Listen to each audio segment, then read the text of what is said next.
Zhvillimet në teknologji prekin jetën e më të vegjëlve ndër ne. Sot lojrat virtuale zën pjesën më të madhe të kohës së argëtimit të fëmijëve.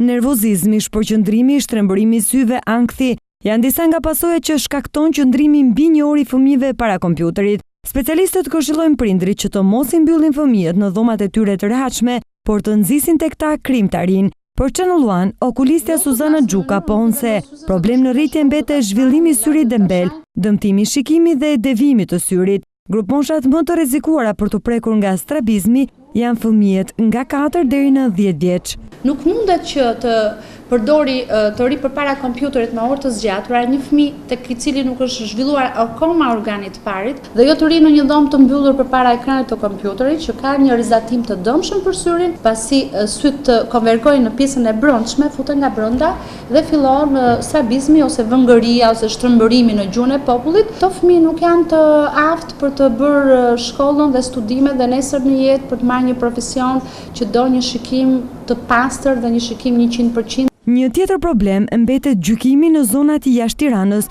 ku prindërit ende turpërohen dhe nuk raportojnë në kohë shqetësimet e fëmijëve, shumë prej të cilëve kanë nevojë të mbajnë syze.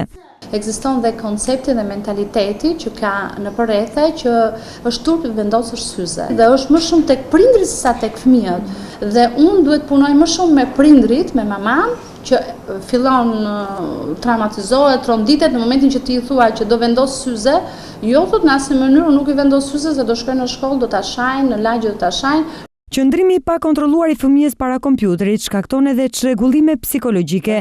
Psikologu Jashar Demiri në një intervistë për Channel One shprehet se lojrat kompjuterike nxisin tek fëmijët frikën dhe çojnë në shkëputje të tyre nga realiteti. Sot fëmijët pothuajse janë mbyllur më së shumti, pjesën më të madhe të kohës, në dhomat e veta komode të rehatshme, përballë kompjuterit, përballë ekranit.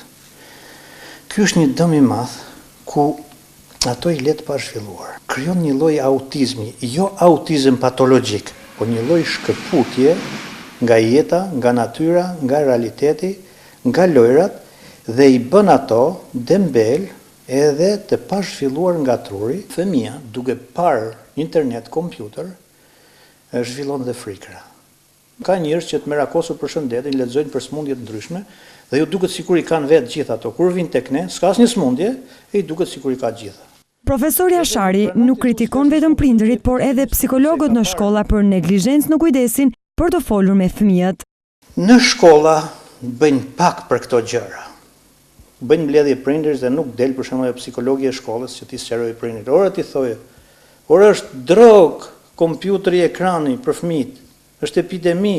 Mjek dhe psikolog mendojnë se prindërit dhe mësues duhet të jenë bashkë për të ndihmuar fëmijët të shkëputen nga fiksimet për teknologjinë, ndërsa kërkohet të mundësohen edhe qendra komunitare për të trajtuar në kohë problemet e shëndetit mendor.